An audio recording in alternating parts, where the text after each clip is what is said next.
మిగతా వాళ్ళు ఎమ్మెల్యేలు ఎంపీలు కానటువంటి కార్యకర్తలు నాయకులుగా ఉన్నటువంటి వాళ్ళు కూడా అనేక మంది హైదరాబాద్, చెన్నై, బెంగళూరులో వ్యాపారాలు చేస్తున్నారు. చెయ్యండి మీరు అక్కడ, ఇక్కడ హెడ్ క్వార్టర్ పెట్టండి అని అడగండి.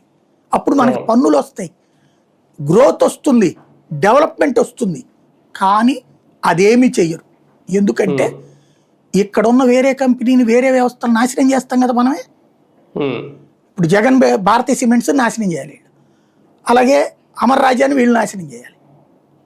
జగన్ తరపున ఉన్నటువంటి వాళ్ళు లేకపోతే వైసీపీకి సంబంధించిన పారిశ్రామికవేత్తలు తెలుగుదేశం వచ్చి నాశనం చేస్తుంది వ్యాపారాన్ని. పారిశ్రామికవేత్త తెలుగుదేశం వాళ్ళకి సంబంధించినయో, జనసేన వాళ్ళకి సంబంధించినయో వీళ్ళు వచ్చి నాశనం చేస్తారు.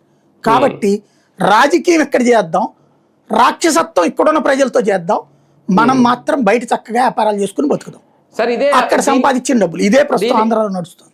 దీనికి సంబంధించి జగన్మోహన్ రెడ్డి గారు ఈ గ్రోత్ ఇంజిన్ మీరు ఇప్పుడు చేసే టాపిక్ సంబంధించి ఒక మాట మాట్లాడారు ఇందాక.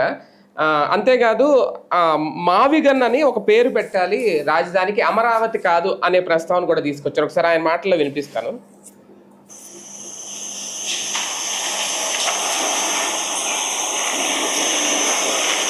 కొద్ది నెలల కిందటి నేను చెప్పిన మచిలీపట్నం టు విజయవాడ 70 కిలోమీటర్లు,